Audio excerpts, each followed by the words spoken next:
দুপৰীয়া এতিয়া গা পা ধুই গোঁসাই ঘৰ কাম কৰি ভাত খাবলৈ লৈছোঁ। তাকে আজি শাওণ মাহ যিহেতু শেষেই হোৱা নাই আৰু নিৰামিষ ভাত, তাকে আজি কি ক'ত বনাইছে চাওঁ। তাই আচাৰ এখন লৈ লওঁ, ল'বলৈ একো এটাই নাই দেখোন। আচাৰ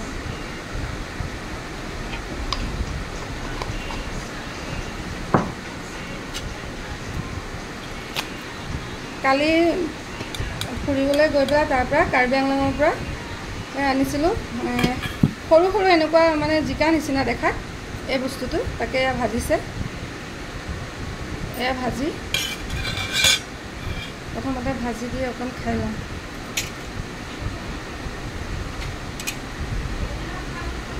প্ৰতিটো বস্তু অকণ বেলেগ বেলেগকৈ খালে ভাল লাগে, টেষ্টটো তেতিয়া গম পোৱা যায়। একেলগে গোটেইখিনি খালে আচলতে এই বস্তুটো মই জানামতে মাছ দি পেলাই খুব ধুনীয়া হয়। এতিয়া যিহেতু শাওণ মাহ চলি আছে, আমিতো মাছ নাখাওঁ, নিৰামিষেই খাম।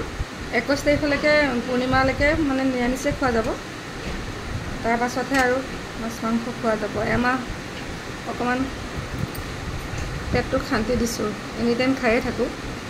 গতিকে এমাহ ভগৱানৰ হেৰি বুলি নহয় আৰু আচলতে অকণমান পেটটোকো খালী কৰিছোঁ যে সদায় মাছ মাংস ইমান মছলা খাই থকাটো ঠিক নহয়। গতিকে অকণমান কেইদিনমান নিৰামিষ এতিয়া খাই চাওঁ কেনেকুৱা হৈছে।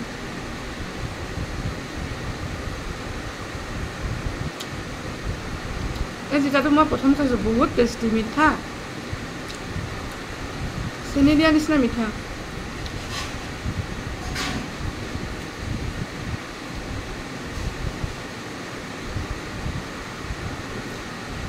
বাঁহৰ গাজ নেমু দি পেলাই বনোৱা আচাৰ ইমান টেষ্টি। সুদা কিবা এটা হ'লেই মানে আচাৰটো দি খাব পাৰে।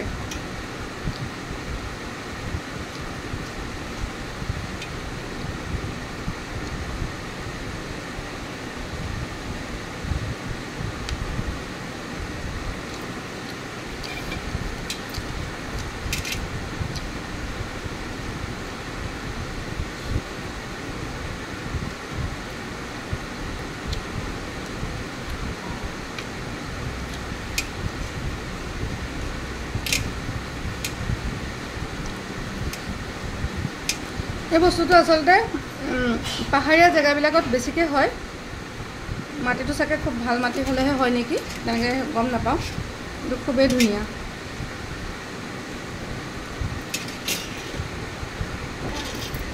কালি জহা ভোল আনিছিলোঁ, ৰাস্তাতে বেছি। আচলতে এইবিলাক বস্তুত সাৰ চাৰ নিদিয়া যে বৰ ধুনীয়া বস্তুবিলাক।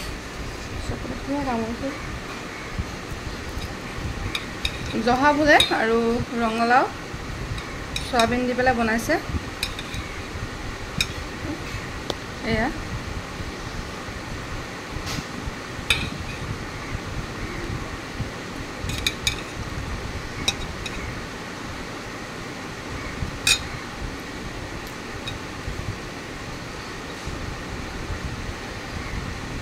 পাপৰ,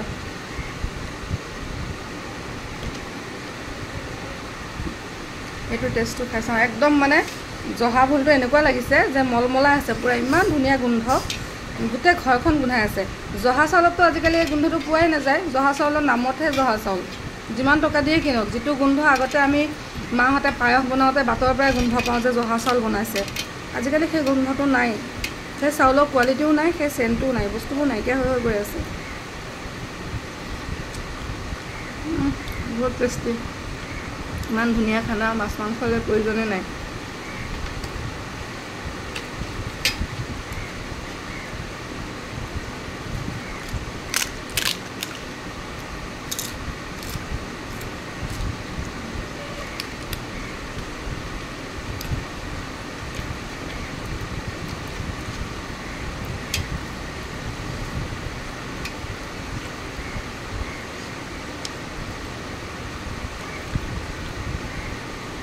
কলি ৰঙালাওবিলাক চয়াবিন দি পেলাই ধুনীয়া, পেকেটৰ যিটো ধুনীয়া চয়াবিন পোৱা যায় পেকেটত থকাটো, কলি যিটো ৰঙালাও মানে কোমল যিটো মানে পুৰত নোহোৱাকৈ যিটো ৰঙালাও থাকে, সেইটোৱে সৈতে খাই ইমান ভাল লাগে। খাই চাবচোন তেনেকৈ চয়াবিন দি বনাই।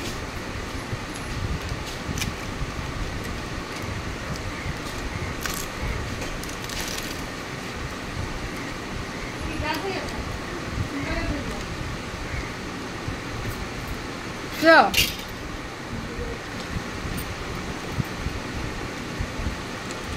আমাৰ হোটেলত আজি কেইবাজনীও মানে মাইকী মানুহৰ কিবা একাদশী ব্ৰত আছে, কাইলৈ মনসা পূজা আছে, মানে ব্ৰত ৰাখিছে। তাকে বেয়াও লাগিছে, সিহঁতে গোটেই দিনটো বোলে আজি দিনতো নাখায় ৰাতিও নাখায়। তাকে মই কৈছোঁ বোলো চাগু অকণমান আনি পেলাই খা, গৈ আছে কাটচোন কাট, মিঠা নে চাওঁ।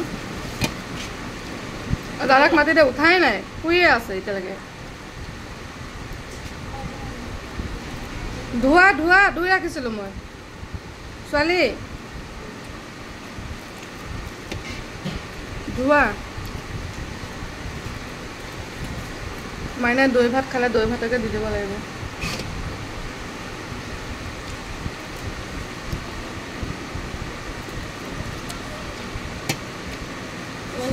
একো খোৱা নাই না?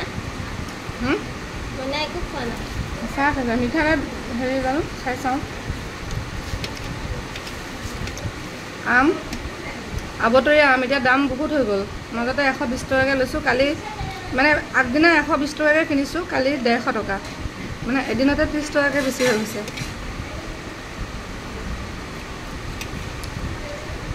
মিঠা নে টেঙা?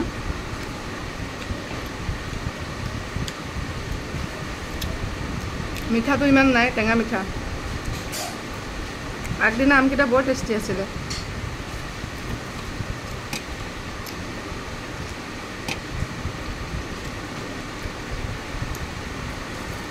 অ সুস্মিতা, সুস্মিতা, অ সুস্মিতা, ক'লৈ গ'ল ইহঁতে?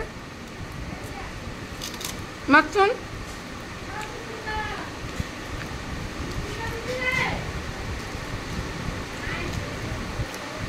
এতিয়া গায়ব হৈ গ'ল নে গৈছেহে?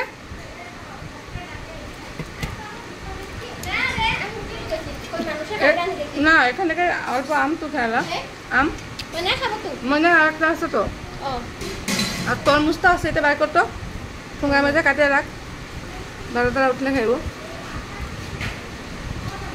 কাটিয়ে রাখতাম না। তোমাক আৰু দিম নেকি?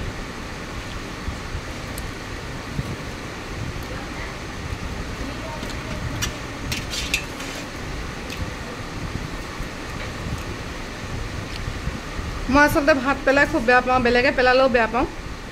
কাৰণ ভাত এনেকুৱা এটা বস্তু, কেতিয়াবা বাহিৰলৈ ফুৰিবলৈ গ'লে পোৱা যায় যে, আমি যিহেতু ভাতকে খাওঁ, আমি দুপৰীয়া মানে ৰাতিপুৱাৰ পৰা লাল চাহ একাপ খাওঁ, আৰু দুপৰীয়া ভাত খাওঁ, ৰাতি ভাত খাওঁ, কেতিয়াবা ৰাতি ৰুটি খাওঁ। ঠাণ্ডা দিনত প্ৰায় ৰুটি খাওঁ, গৰম দিনত এতিয়া ভাতেই খাওঁ। কিন্তু সেই ভাতকেইটা মানে কি হয়, মই ভাত মানে কোনোবাই পেলালেও বেয়া পাওঁ, নালাগিলে ৰাখি লওক পিছত ল'ব। কিন্তু ভাত খাই যে আধাতে পানী ঢালি দিলে মই খুব বেয়া পাওঁ। ভাতকেইটা ভালকৈ খালে ভাল লাগে। বাহিৰলৈ গ'লে তেতিয়া বুজা যায় যে ভাতৰ অভাৱটো কেনেকুৱা, ভালকৈ খাবলৈ পোৱা নাযায়, ভাল চব্জি পোৱা নাযায়, আৰু কিছুমান মানুহ তেনেকৈ ভাতকেইটাৰ কাৰণে কিমান কষ্ট কৰি আছে। গতিকে ভাত বস্তুটো পেলালে বহুত বেয়া লাগি যায় মোৰ। মই ভাত পেলাই খুব বেয়া পাওঁ।